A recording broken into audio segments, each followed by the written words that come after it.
pieces.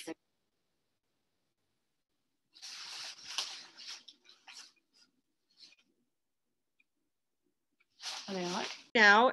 And see if you can. And I just started recording for anybody who is bothered by that. Try now, Julie, and see.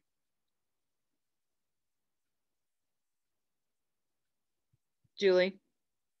I think Julie may have accidentally hung up. There she is. She's coming back.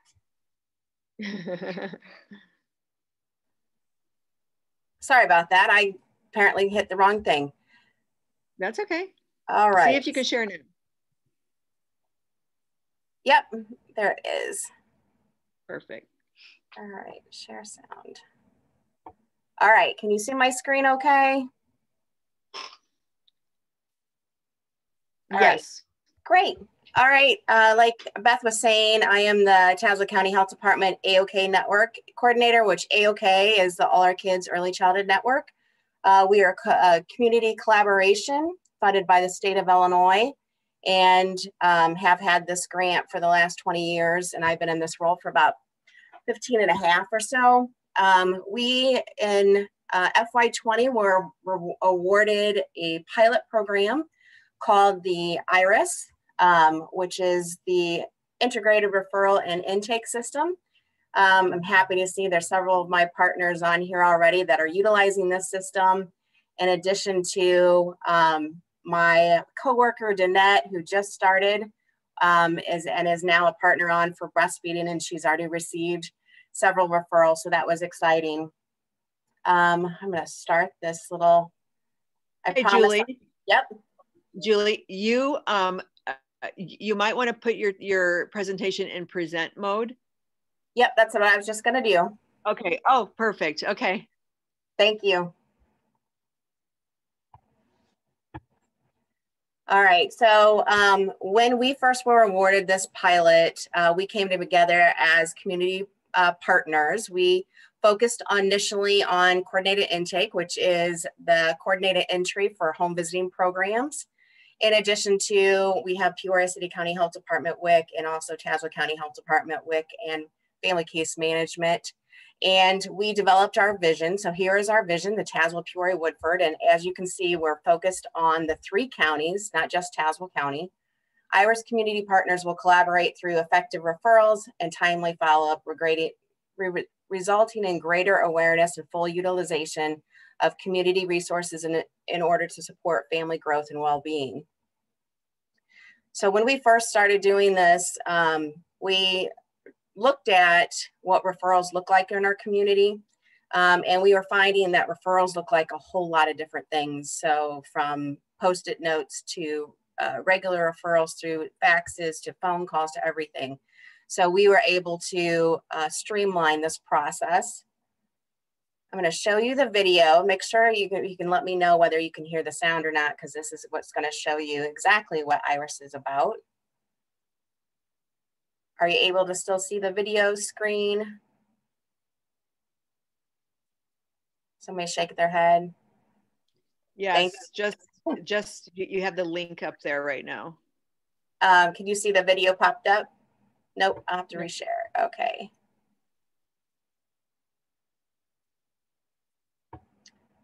All right, how about now? Here we go. Amy, I'm looking at you, so I'm watching what you do. Yes. Oh, don't do that, Julie. Don't do that. You're good. Thank you. To help families thrive, communities need to connect families with the right services. Our passionate team of innovators at the University of Kansas designed IRIS in response to the challenges communities told us they have faced in making those connections. IRIS is a web-based communication tool that supports community partners in coordinating referrals and closing the communication loop with families and partners. We want to see more families engaged in services through improved communication among organizations and increased community capacity resulting from strengthened collaboration. IRIS saves organizations time through streamlined communications. Staff can track referrals in the office or on the go. IRIS provides families a clear path between services, saving them from redundant paperwork. IRIS communities gain a well-connected, and efficient referral system, and a wealth of information, enabling more data-driven decision-making, as well as informing allocation of community resources. Making a referral with IRIS is as simple as selecting a family, choosing a referral partner, and entering referral details. Once sent, the partner receiving a referral can review and determine whether to accept or reject the referral. IRIS utilizes simple visual cues to indicate the status of a referral.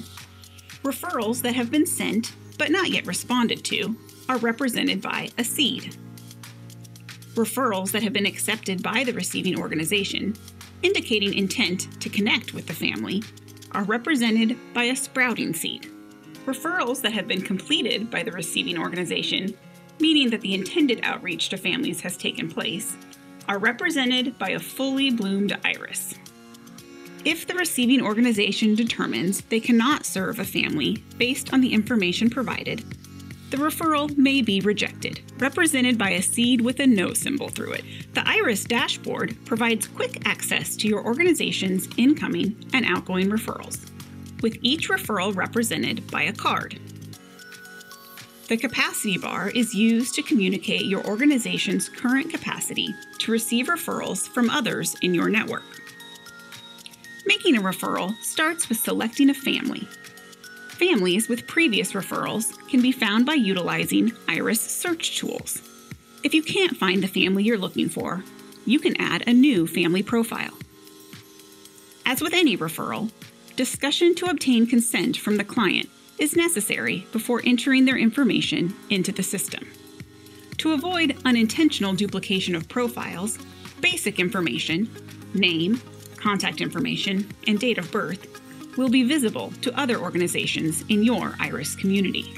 The detailed information accompanying a referral will only be seen by the two organizations involved. IRIS gives you access to information that helps you choose a referral partner from those available in your IRIS community. Filters enable you to display only those organizations that provide the specific services needed by your client. Additional details for each organization can be viewed: contact information, eligibility criteria, services available, and capacity to accept new referrals. Once the family and referral partner have been selected, you simply fill out the custom referral information fields set by your community and click Send. Once sent, you can review the referral details, send comments to your referral partner, and provide real-time updates. Referrals received by your organization will be displayed on the dashboard, and you will receive notification via email. Completing the referral closes the loop with your referral partner, letting them know if the family was successfully connected to services. Even though IRIS is a communication tool designed to send and receive referrals, information about referrals is available to inform practice and collaborative decisions. Search filters and data exports allow you to interact with information about your organization's referrals in meaningful ways. The IRIS team works closely with you and your partners to design an implementation plan and customize IRIS to your community. We are committed to making your community's vision for a family-centered referral network a reality. Contact us today to find out more.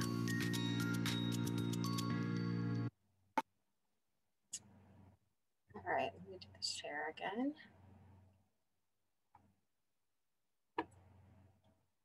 Just want to update you too. Current slide. So like I said, when we first started this, we started with 14 programs. We launched January 14th, 2020, just 2 months before the pandemic really impacted our community. And as you can see, we've grown and we're continuing to grow. Our goal really was to get those early childhood programs in first as a foundation. Oh, I don't know why it's moving ahead. Let's see. To get those early child programs in first, and then we would start building supports in.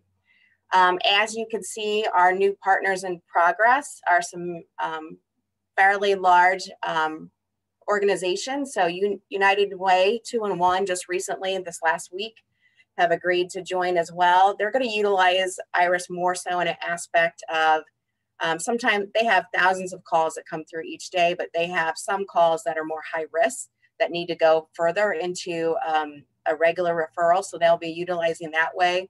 We're still working on what it looks like for referrals to go to them through IRIS, but it's a work in progress. Currently, we're waiting for Unity Point Health. We are developing a partnership with the Unity Point Health Methodist Unity Place Systems of Care grant, which is a children's mental health grant to ensure that there's no wrong door basically for referrals for children's mental health. I will then start sharing leadership at that time with Osiris Dollar and George Goodlow from Unity Place. And they will focus on expanding into their partners and onboarding them onto IRIS so that we can have more of that children's mental health focus. In addition, we are still waiting also for Unity Point Health Pregnant and Postpartum Women's Program. Christine, the director, is very excited. What we're waiting on at this point is just basically for the compliancy program to finish their review. So basically they made Kansas University, who is the developer of IRIS, to complete a compliance survey, and then they're still running some tests on it. Once that gets completed, then we'll be onboarding both of those entities. We'll also be onboarding Heartland Health Centers, the outreach navigators, the Hope Chest in Pekin, and then this week, I was connected to Children's Home Youth Behavioral Health Services. So again, the word is getting out. It is a system that is very easy to use. I'll give you a little bit of data. Also, the fact that it's initially was started with just a few programs in Illinois. Well, initially it started with Kansas, then Illinois. Now it's expanded to multiple communities in Illinois. It's now in Massachusetts, Utah, I said Kansas, Missouri, and Illinois. So IRIS is definitely growing, and more entities across sectors are interested in utilizing the program. And this is pretty much our IRIS structure. So our goal is always to keep that family in that middle piece, and then us to have that collaboration, connections, so that we can help families with the services that they need and want. And this is just to give you an idea. When we first started, this is our referral pattern. I get excited about this because when we first started, it was very simple. Coordinated intake still continues to be a huge piece of our referral system, but all these and other programs are getting connected. Some like Marquette Heights Elementary School, TASC Community Services that provides a lot of the LIHEAP, the rent assistance, those type of things. Some organizations that never even knew they existed now are sending tons of referrals. You can also see with the referral lines, the thicker the line, the more referrals are being sent. And then, like I said, there's all different connections. Our goal is really to make this as messy as possible, because then we know that families are getting supported. Oops. To give you a little bit of idea, our data from January of 2020 to March 2021, we had over 1,100 referrals in the system, which is pretty awesome. With that was 637 families.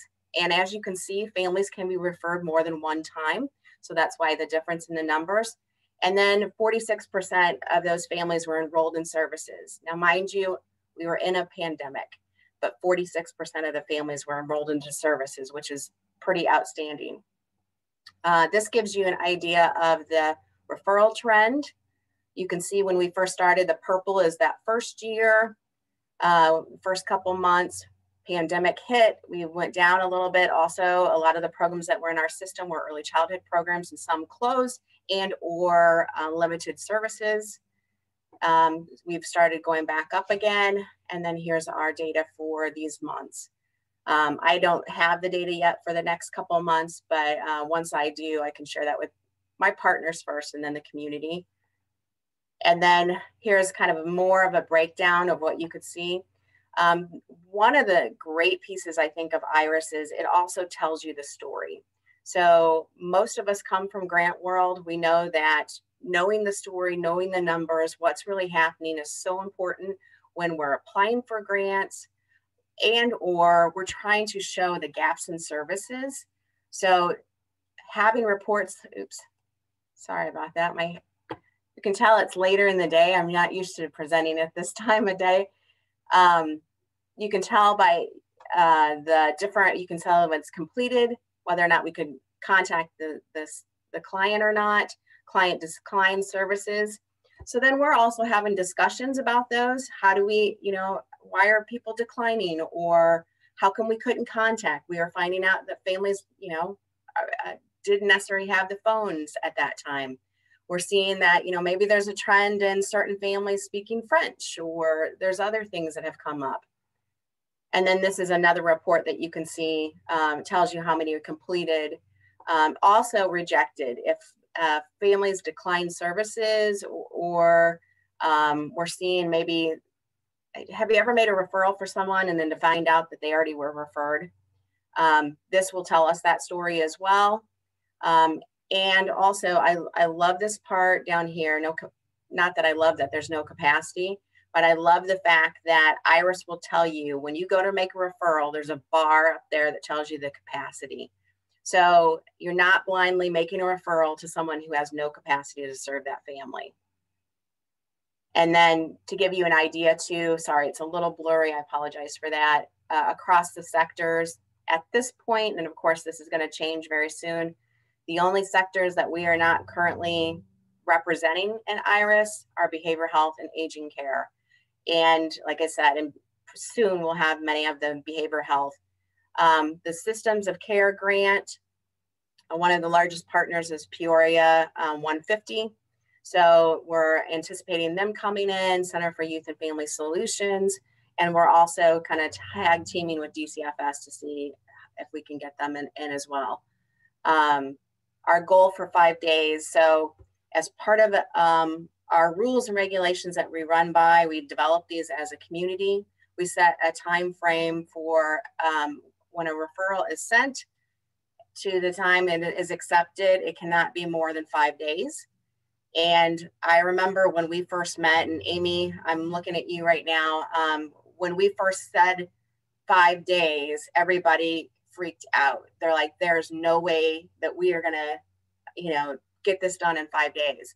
If you will look at our time frames, January, and this was this year, still in the pandemic, most times we're a little over a day. And the communication piece, the fact that you can communicate with your person that you're making a referral with to get more information. The referral form is completely streamlined. So there's also the ability to upload a document. For instance, we have earlier intervention on IRIS. And right now they're the only ones that require an additional form, but that information can be uploaded directly into that referral and go straight to early intervention. So lots of great stuff happening there. Oops, I'm going to end it there. I may be a little short on my time, but I just wanted to take some questions if anyone had any questions. We are accepting partners all the time. Our goal was to onboard 7 additional partners, and we've way exceeded that. And I'll be happy to report out that we'll probably be more like 12 partners this year, and then we'll continue next year. Next year, our plan, of course, is that SOC grant. They'll be onboarding all their partners. In addition, our AOK grant has a focus of perinatal depression. So our goal is to start onboarding perinatal depression supports and services, including marketing with medical providers and mental health providers. So there's links to the AOK network as far as kind of the crossover, the work that we're doing. And I know, like I said, I've spoken with some of you, like Dr. Shallett. I've spoken with you a couple times, and I was really hoping that OSF would come around on that. There's still hope. I'm not going to give up yet, but I'd be happy to answer any questions.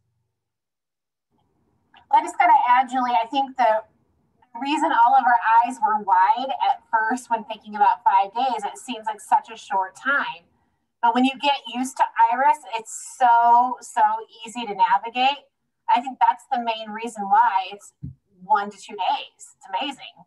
You literally, when a referral's made, thank you for adding that, Amy. When a referral's made, an email gets sent to you to say, hey, you have a referral in Iris. You go in, you look at it, see whether or not the family's qualified. We do have various areas in there for like some of our programs. If they're qualified for WIC, if they're qualified for TANF, you know, if there's foster care, they automatically qualify for some of these programs. So it's literally like, yes, we'll accept it. We'll work on it. The message goes back to the person that made the referral. The other great piece of this is, and this is where I always feel like I'm a salesperson, it's no cost to you. So my grant is funding it. I'm a staff member on it. And then, like I said, Unity Point Health SOC grant is going to come on. And I'm so excited about that because one of the Osiris, who is going to be coming on as a data manager with me. His expertise is data. Now I know about this much with data and I can give a good report out, but he's going to help us dig in and really see, you know, what are our trends, what are our gaps in services, and he's going to be able to provide some more additional reports. So right now we get anyone can get those reports that I showed in Iris. You can export them to an Excel format.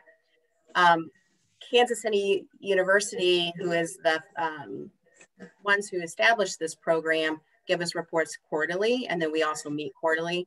But Osiris is going to be able to go in and give us monthly reports, which I'm excited, and he'll be able to really focus in on that. But so yeah, free to cost.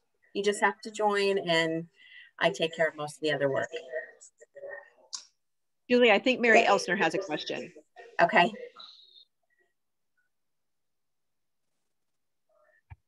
Mary, are you there? Sorry, I had a couple of questions. One is for how much does it cost for doing business with it outside of your realm? Like, or what's the cost to you in your grant? It is not much. I don't know the specifics of it, but I know we have a good deal because we also have all kind of our AOK networks are doing it, so statewide. So our state leadership are funding it for IDHS. Okay. And then is there an opportunity in there to contact the client multiple times? I know that, one isn't always enough, and I was just wondering if there's documentation in the system for that. And then so you're not contacting the client directly. This is a referral from partner to partner. There is a mode of a comment. If I got a few minutes here, I can take you into the training field and I can show you. Shoot, if I could type.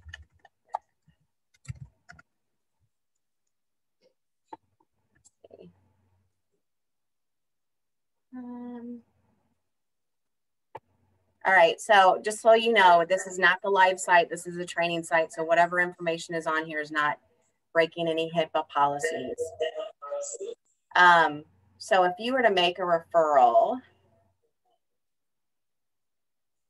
so this area here, you're able to communicate with the referring partner.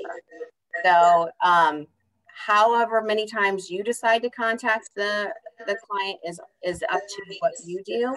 I know different programs have different processes. So some programs for home visiting will make 3 attempts and then they're done. Or some of them will do a drop-in. So that's all on you to decide that. But this is the way that we keep each other updated is we send them messages in here. Okay. Does that answer your question then? Yeah.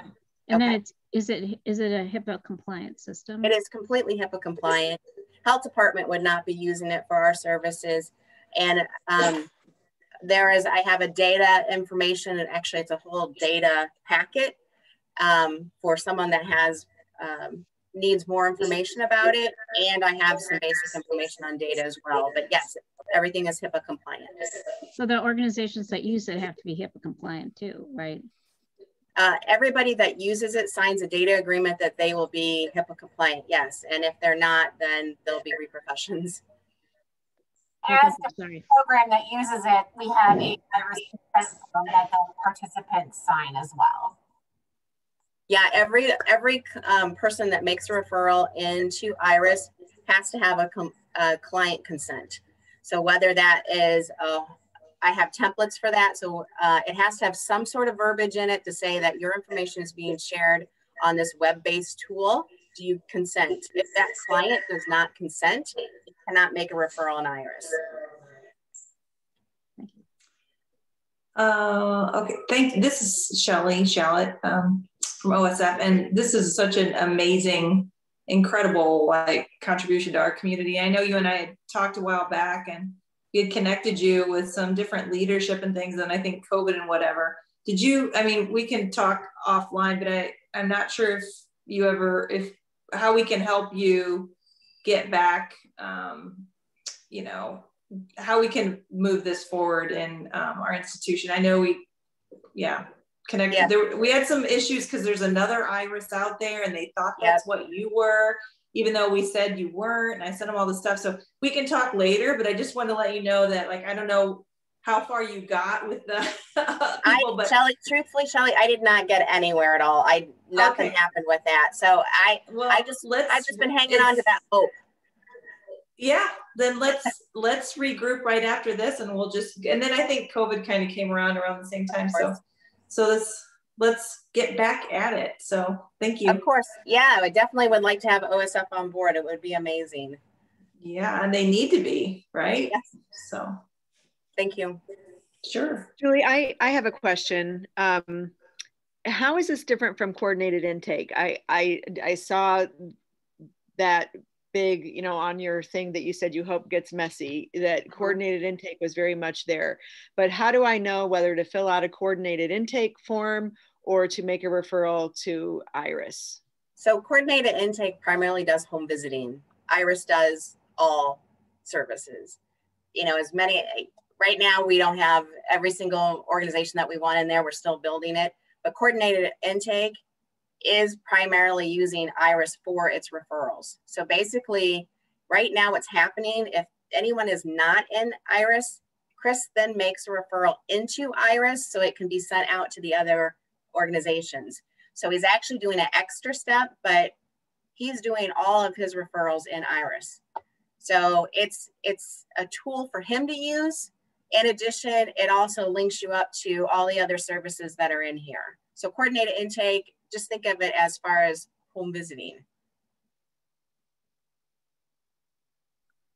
Okay, and then I might have missed this in the beginning, but do you have kind of a how to use IRIS handout that we could send out to our members so that we kind of know where to go?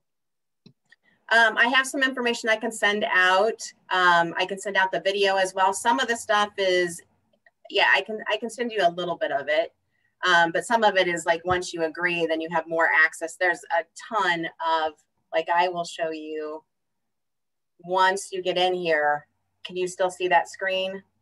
Yeah. So all these different things are either tutorials or documents. I can send you some of the basics. I also can send you the new user training, which basically is an extended version of that small video, goes into a little bit more detail. I can give you information on the data as far as the agreements with that. And I can send some of the onboarding documentation if that will help you. So if I wanted to make a referral tomorrow, do I just go to connect? No, you have to go through the full process of your organization joining IRIS. You cannot just make a referral in IRIS. Okay. Okay. And so because Unity Point is a partner, is the hospital one or just those? It's per program. So each program, so health department is listed under TCHD family case management. They have a separate one for TCHD WIC, and then a separate one for breastfeeding peer counselor. Each program, it just depends on what your workflow is. If we put Unity Point in as a whole entity, it would be a disaster because the right people wouldn't get the referrals. So if you think of your program, who in your program makes referrals, those are the people from your program that you would want in IRIS. So if we did like Unity Point Lactation or Unity Point Social Worker, okay. Mm-hmm. All right.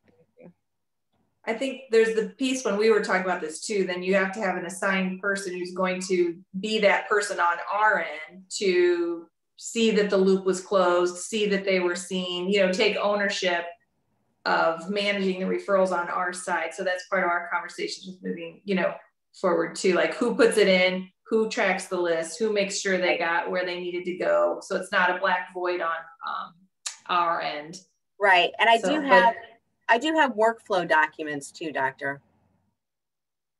Oh, that's a minor point. I think we do referrals all the time. So it's like just a matter of figuring it out, not a barrier. It's just one of those conversations you have to have when you're setting it up. Of course. All right. Well, just for the sake of time, thank you so much, Julie. If anybody has any other questions, we might have a little bit of time at the end, or you could contact Julie directly. Julie, can you tell us your email address real quick? If I unmute myself, I will. Yeah, or you can do that and put it in the chat. I'll put it in the chat. So it's J Herzog, HERZOG at tchd.net. Awesome. Thank you so much. Of course. Okay, let me get back to sharing my screen. All right, so next we are going to hear from Amy Sloan Gray, and Amy has been talking a little bit with Julie. Amy is with Children's Home and Aid in Bloomington, but they serve McLean, Tazewell, and Woodford counties. So Amy, I'll let you talk about the services that you provide, and you have about 20 minutes. Thank you very much. I don't think I'll need 20 minutes, and Julie is definitely a hard act to follow. I don't have a pretty PowerPoint, but I'm gonna still go with it. So thank you for having me. I really appreciate it. And as a home visiting program that I'll tell you about, I do have the opportunity to work a lot with Julie and Iris, and it's really been a very pleasant experience, and as well as with coordinated intake, which has been a pleasant experience as well.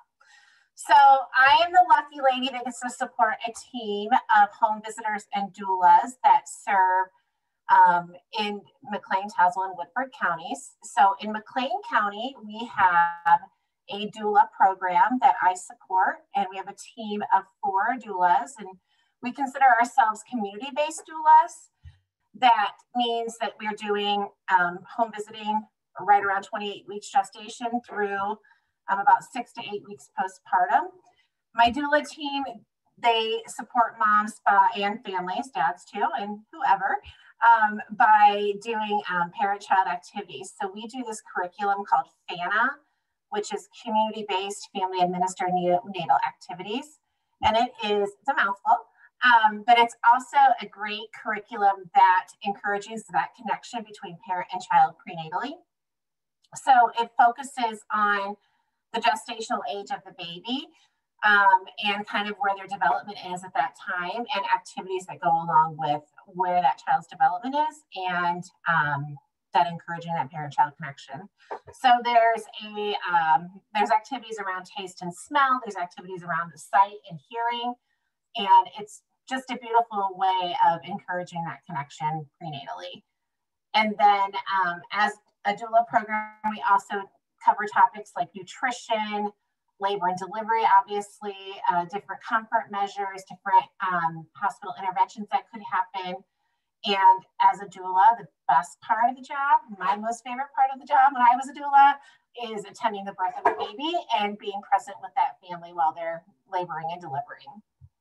During COVID, it's been a little bit different. Hospitals have been pretty strict in some cases on allowing doulas to attend births. So my doula team, I'm sorry you're hearing scratching at the door, that's my dog. My doula team has been supporting families virtually through, doing FaceTime or text messages or calls during deliveries. We also have been able to do porch drop-offs, so we're dropping off supplies like diapers, wipes, breast pads to our families.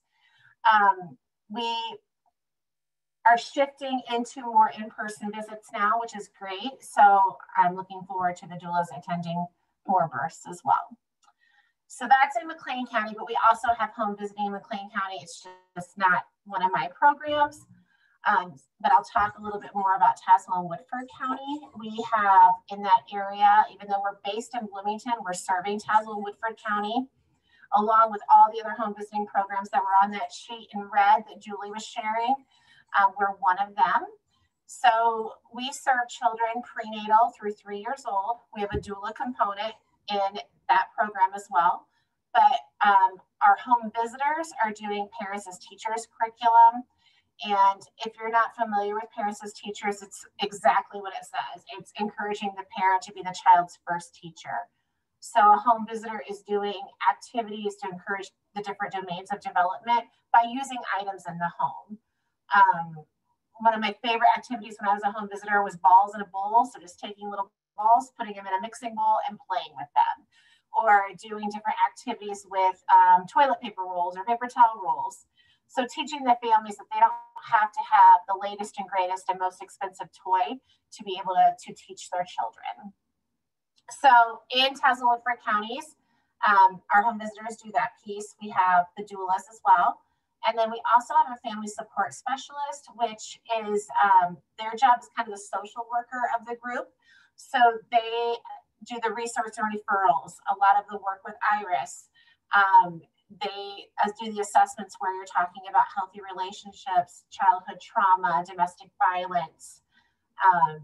And we're doing the resource and referrals based off of what that family is disclosing when doing those assessments. And I think that is about it for the family support specialist. During the times of COVID, we've been able to do a lot of food drop-offs. We're really, really lucky to receive a grant to help with rent and utility assistance at this time. We've had a lot of families that have lost jobs or hours have been cut during COVID. So that's been incredibly helpful. And one of the best things about serving in Tazewell and Woodford County, and as well as McLean, is if we get a referral for a family that either doesn't meet our income requirements for early Head Start in Tazewell and Woodford, there's other programs we can refer to. It's definitely a network of professionals that work together to refer to each other. And that has been a really good blessing because there's nothing worse than getting a call from a family and either not having room for them or not having the eligibility requirements for your program, but they really want home visiting services. And so we're able to refer. Is there any questions? Any other thoughts? I know I talk really fast and I'm sorry for that.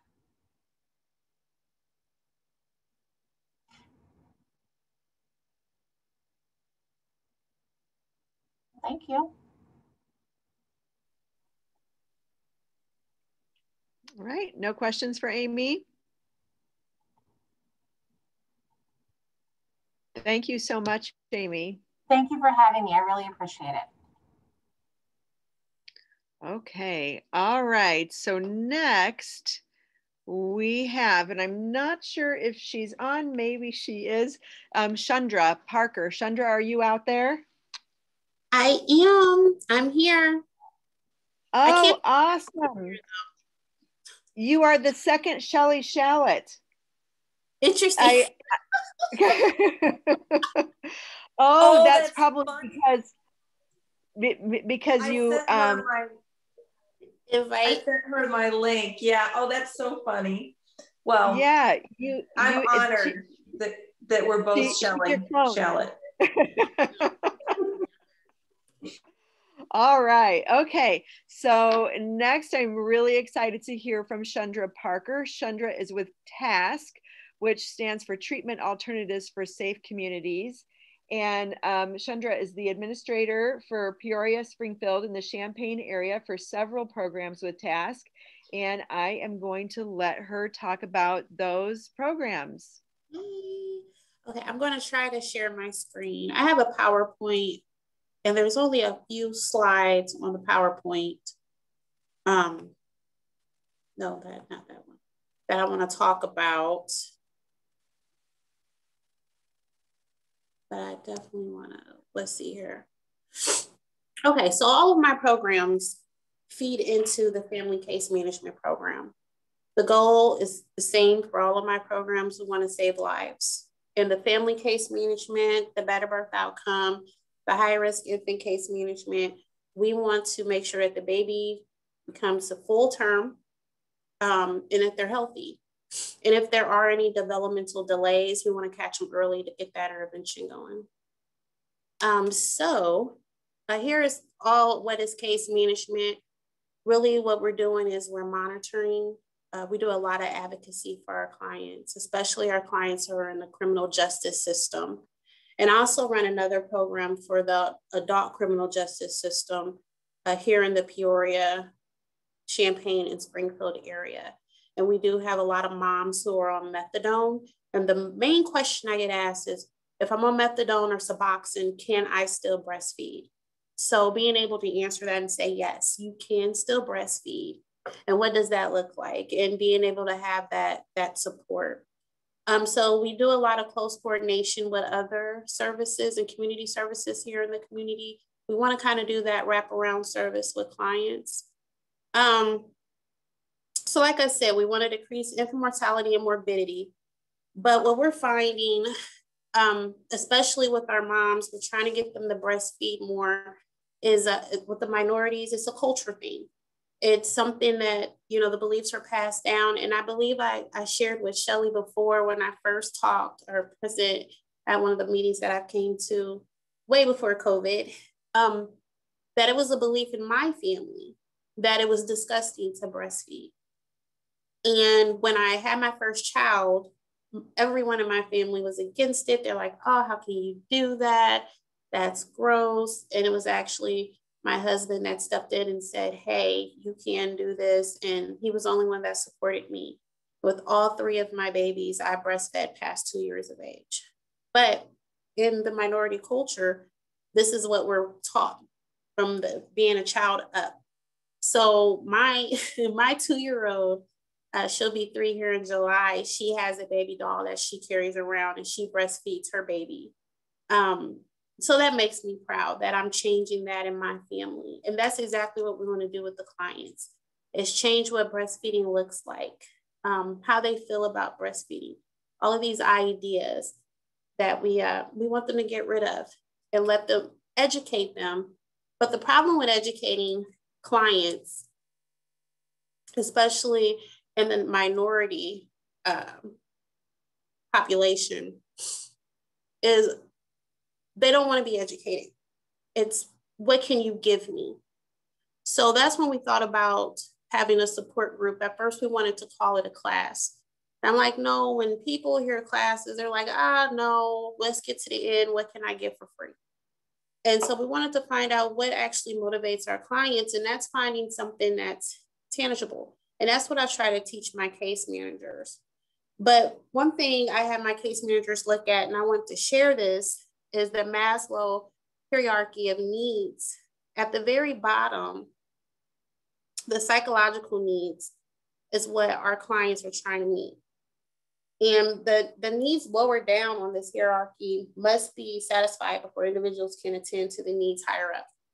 And so when we say, hey, come to our group, come to our support group or our class about breastfeeding, it's like, hey, I need to figure out how I'm gonna feed my kids tomorrow.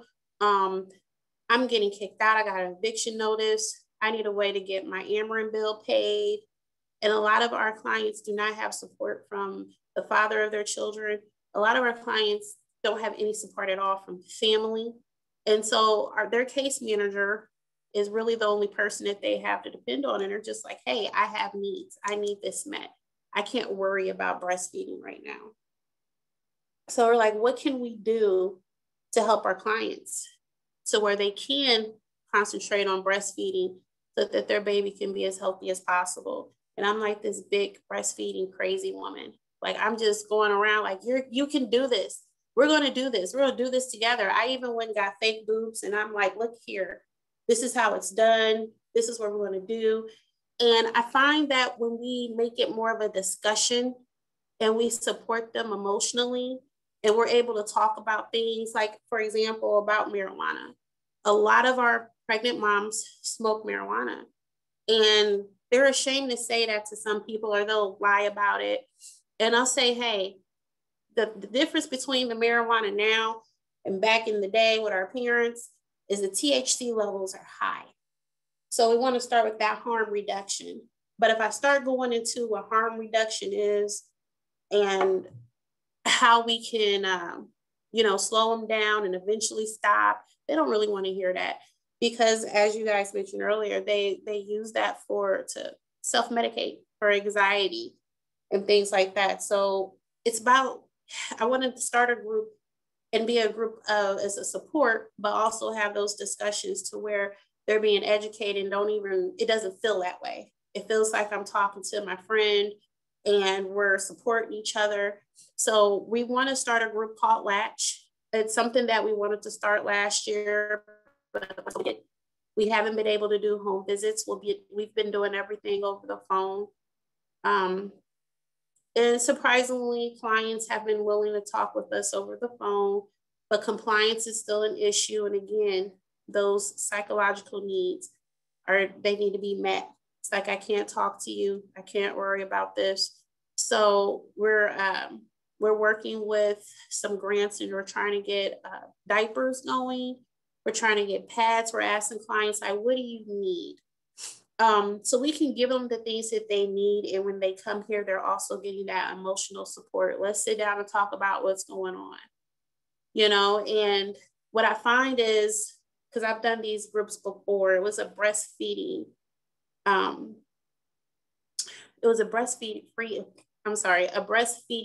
training that I was doing. It was supposed to be more educational, but of course, with me, we started laughing, joking, and it turned more into a discussion. And I learned once we start having a discussion, we learn exactly what our clients need. And everybody has different things that they want, but the main thing that they need is like, hey, I need diapers. I don't have any money for pads. I don't have any money for this. So it's like, how can we support you and then also get you that emotional support so that you can focus on breastfeeding your baby and doing what you need to make sure that they have a smart start. And that is our slogan here, is us having the baby have a smart start. So yeah, what we're hoping to do definitely before fall is get this support group going called Latch. We really want to go into the minority communities and change that culture around. We want to support them. We want to give them what they need, the basic needs that they need, food, whatever that may be, and then also give them that support so that they know what is best for their babies and they can make that decision. And I think that's all that I have right now. I didn't talk a lot about the other programs, but we work with high-risk pregnant women, and we work with them all the way to the child is 1 year of age. If it's a high-risk infant, we'll continue to work with them for 2 years longer. And case management looks different just depending on the client. Sometimes we're that counselor, sometimes we're that mother figure, sometimes we're just, a friend that they need to listen to, or like a sister. So it looks many different ways for clients. It's not cookie cutter case management by any means. And I think that's all that I have for right now. Is there any questions?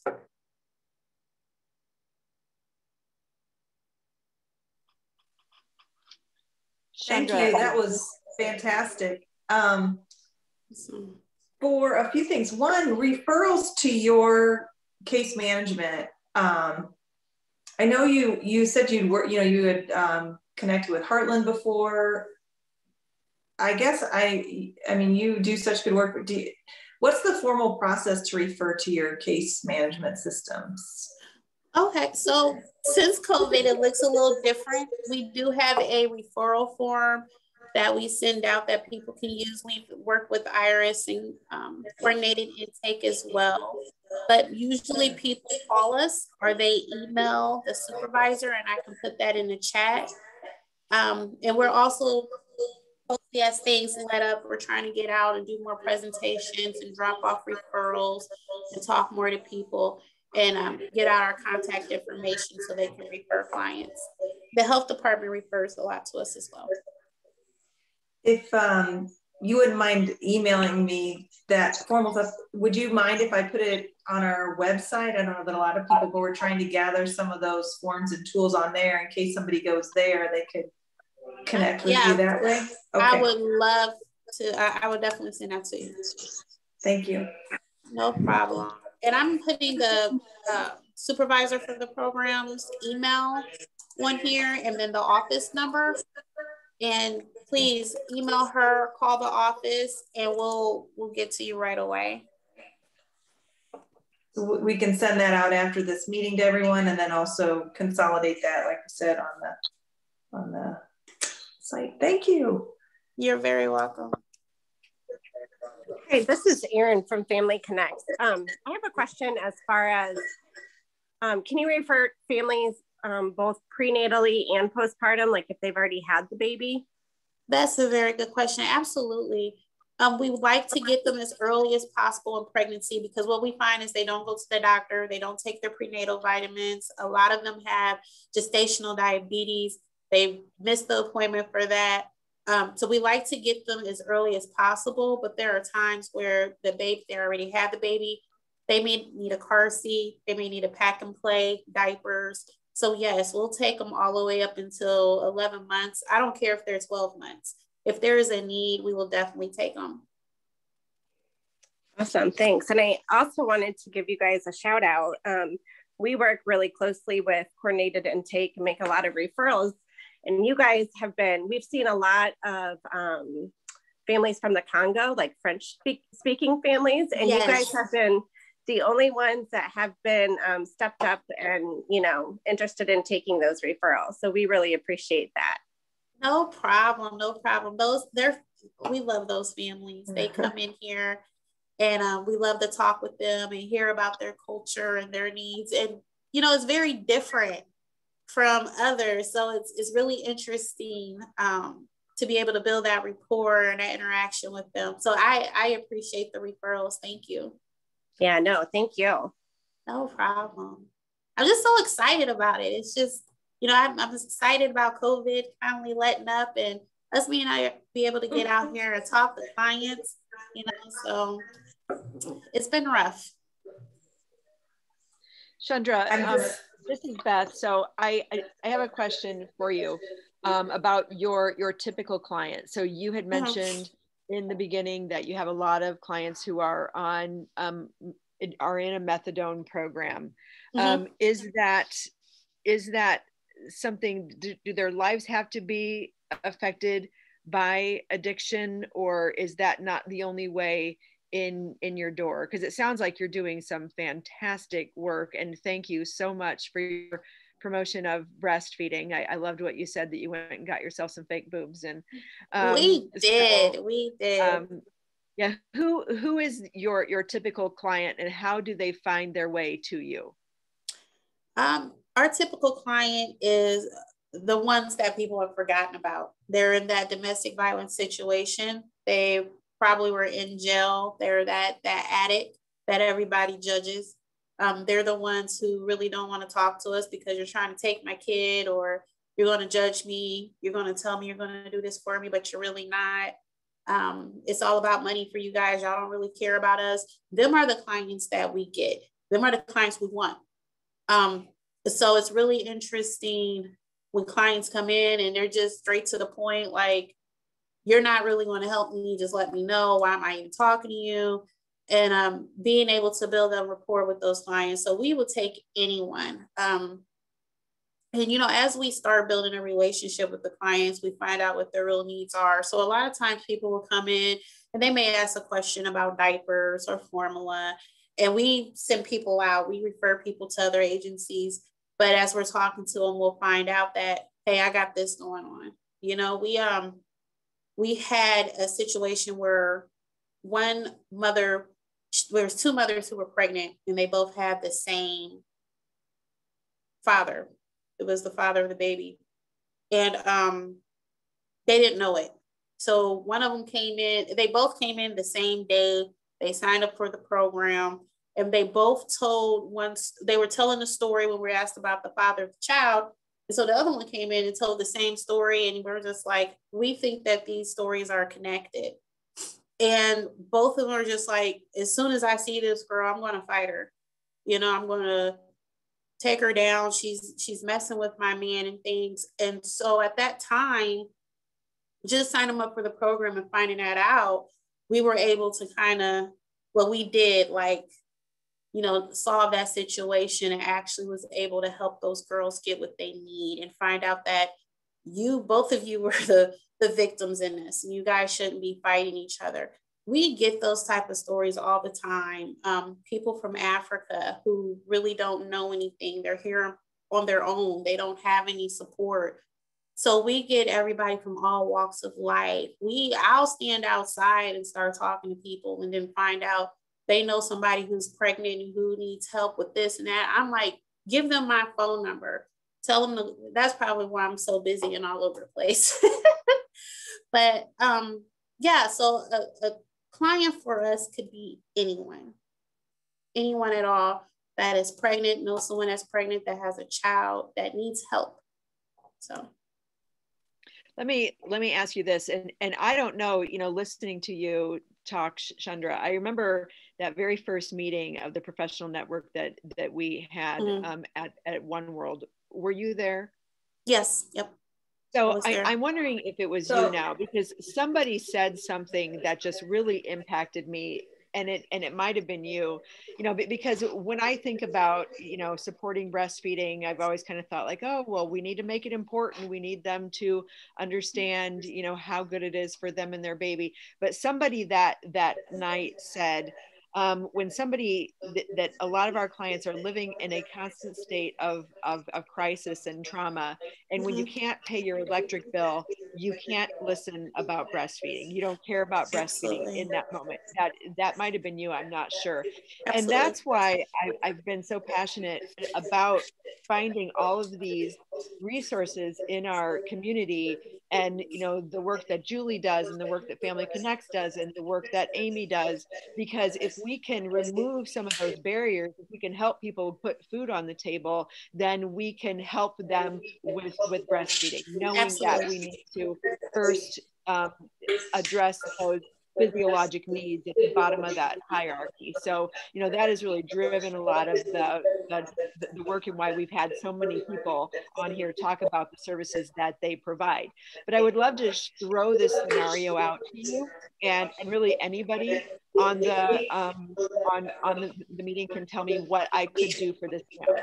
So I have a family, the mom is in the methadone program. And somebody has a TV on maybe background, I'm not sure.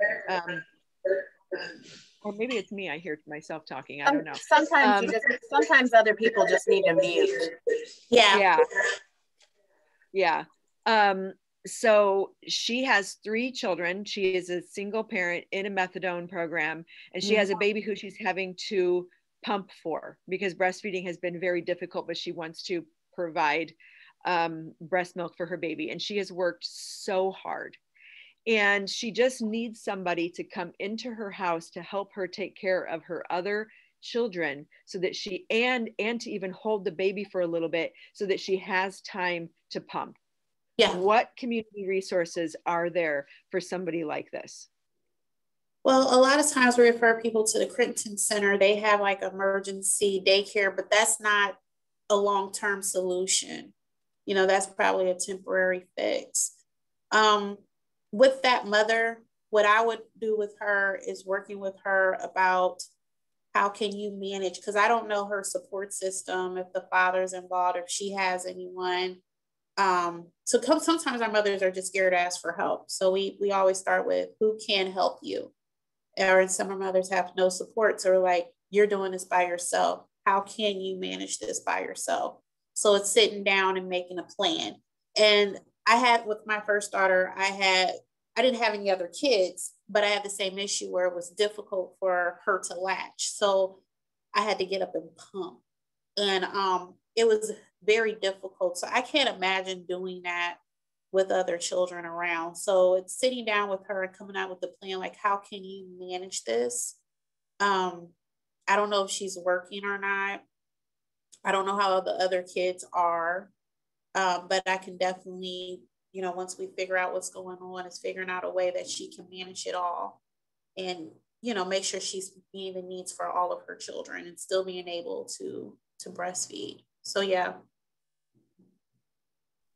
Yeah, it's just such a challenge. So Erin and Julie are talking about a program called Safe Families in the chat.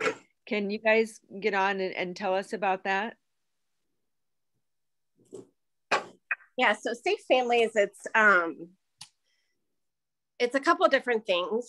It can be like, in that situation, more of a family friending situation where, you know, there is a kind of a designated support family that comes in and helps that family. Or it could be like a temporary placement with a different family in other situations as well. It's all voluntary. And so, you know, the goal is really to support families as well as prevent DCFS to come in. But in a situation like that, the family friending is more, you know, looking at what is this family's goal and how can we support that goal and support that family. Jessica is our, I guess, the coordinator here in Peoria. Yeah, and I do think, sorry, I'm trying to read the chats too. Yes, Jessica. So Jessica works at Empower, and she would be a great person to talk to. The one thing with Safe Families that can sometimes be a problem is there has to be consent from both parents. Like, it's a voluntary program. And so if there's a father involved on the birth certificate, there has to be consent from both sides. So, but it is a great option for, you know, difficult situations to help, you know, support families. Julie, Sorry did you want that, to add anything else? No, I thought about that too, because I literally just got some of their postcards. I have a huge stack of them that Jessica sent me, telling a little bit more detailed about the services, because I think people get confused by it with DCFS type stuff. But I didn't mean to trip you up. I was trying to help you out by posting that in there. So sorry about that. Oh, and Safe Families is also on Iris, just so you know. Okay. I'd like to, Chandra had to bop off. Her mom had reached out that her son was not feeling well. So she has to go help her son, but we can follow up with her. She'll send us her info. She said she'd send the information, and I will make sure and send the contact info out and put it on the website. That was really wonderful. So I'll tell her thank you from all of us, but she had a throwing up child. So, you know, emergency, right? Thanks hey, so Beth, much. this is, it's Dr. Can you hear me, Beth? Yeah. Sorry, it's Dr. Taylor. How are you guys? So I was an exclusively pumping mom with both my daughter and my son kind of later on.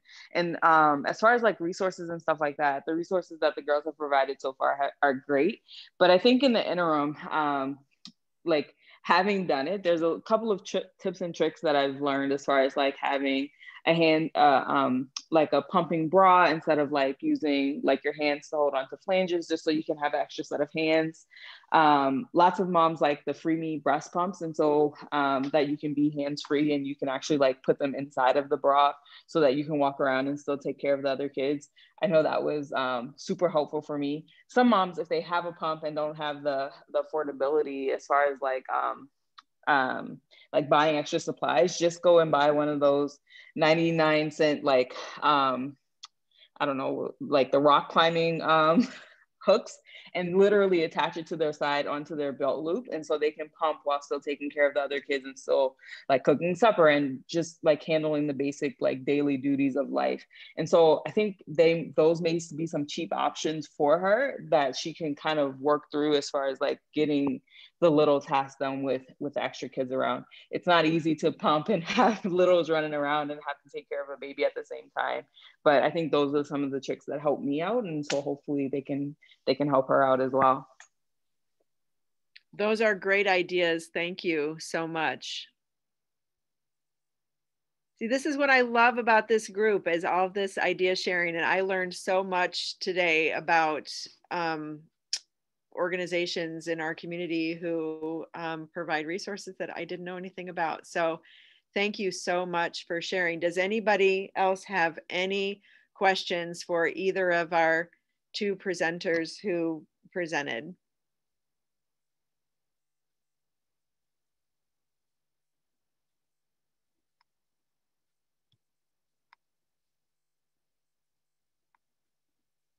All right, well, we will finish up then. Thank you so much to everyone who presented. Just want to kind of tell you what to expect coming up next.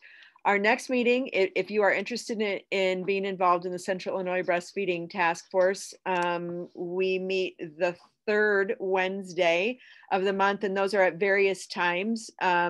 So you can request to join the Central Illinois Breastfeeding Task Force working group if you're interested in joining the task force. Our next professional network meeting will be September 14th.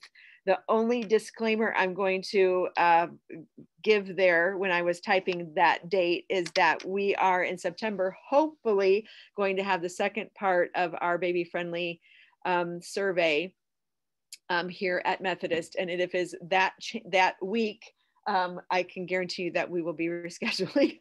But if you can pencil in at least the September 14th date, if anybody is interested in presenting at that, or if we do decide that we want to have an in-person meeting, if anybody wants to host that, please let me know. Or if you have any recommendations for a topic or speakers, please let me know. My email address is there. And those of you who know me, you can also get a hold of me at Methodist. But if there are any other questions, we have a couple of minutes. And if there aren't, then we can say good evening and go sit on your porch and enjoy the weather. But thank you so much for everyone for joining us today. Thank you for letting me talk with you all today too. Thanks, Julie. I look forward to connecting. You as well, Doctor. Shelley. Okay, Shelley. All right, take care.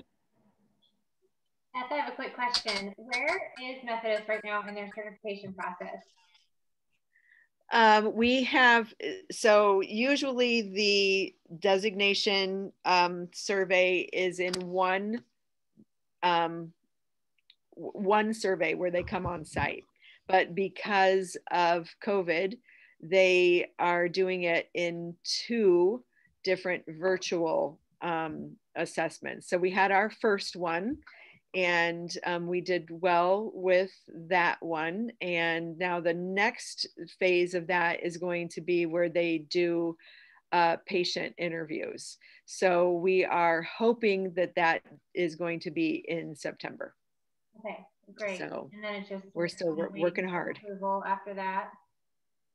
Is that kind of the final? Yeah. Then after they told us after the first one that there was going to be an 8 to 12 week wait to get our results, and we got them in about 4 or 5. So I don't know.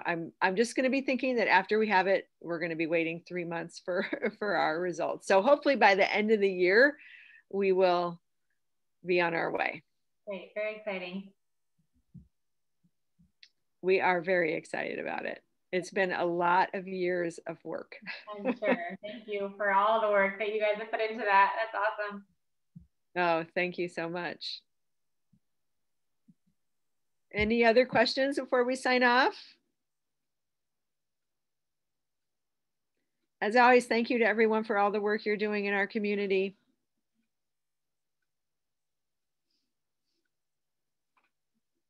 Bye, everyone.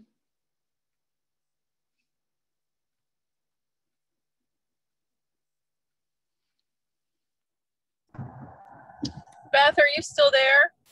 I am. I know you said there's going to be a lunch and learn July and August. Is there one for June? No. Okay. Just making sure I didn't miss that.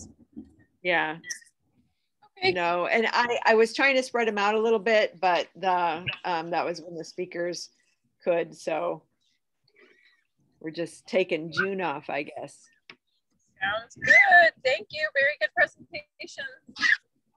Oh, hey, no problem. Right now it's just me and you, and Rhonda is sitting here too. I just want to tell you that that baby did latch without the shield. So we on one side, so we're making a little bit of progress. Wow. So let me guess, it was the left side she latched to. Yes. Okay. You got it. Good. Do you just remember? I do remember. I remember looking at her breasts thinking, yeah, the left one is the better side for sure. So yes, the better side and still pretty bad. Yeah. Oh yeah. Yeah, definitely not good by any means, but well, yeah, good. I guess that encouraged her a little bit at least. Yeah, and they're independent with the tube at breast, so that's great. And I'm looking forward to you using your little. I know. I don't know. I've never used it before, but I got it. I had a mom doing tube and shield for a while, and I thought it was going to be more long term. So I wanted to try this, and then as soon as it got here, they were like able to wean off the shield. So I never had the chance to use it. So I'm kind of looking forward to her trying it out. Yeah, you'll have to let us know. Like by the time she tries it out, she probably won't need to supplement the breast anymore. She'll probably be able to have enough milk. Well, there might be. She's a climate, so yeah, that's true. She Do got you know one. Like how the birth went? Did she end up having a good birth? I think so. She talked about how hard it was. It was unmedicated. I do know that. Good. And she got here at 1 o'clock in the morning, and the baby was born at a little after 7, and she labored at home starting at like 8. So it was only about 11 hours. Good. Not awesome. Bad. Yeah. Very good. So they'll go home tomorrow. Yes. Okay. Thank you for encouraging them to stay. Yeah, I think that was a good idea. Yeah, and they seem happy that they're making progress, and you know that they can be independent. So awesome. Well, see, you did have a magic wand. You told them they didn't exist. Yeah, well, it just was luck. I guess it takes the breastfeeding goddess. Oh yeah, that's it. Well, that's going to be you tomorrow. Oh boy. Alrighty. Well, thank you for the info, and after I see them, I'll let you know how they're doing and stuff. All right. All right. Okay. Talk to you later. Bye, Rhonda. Bye.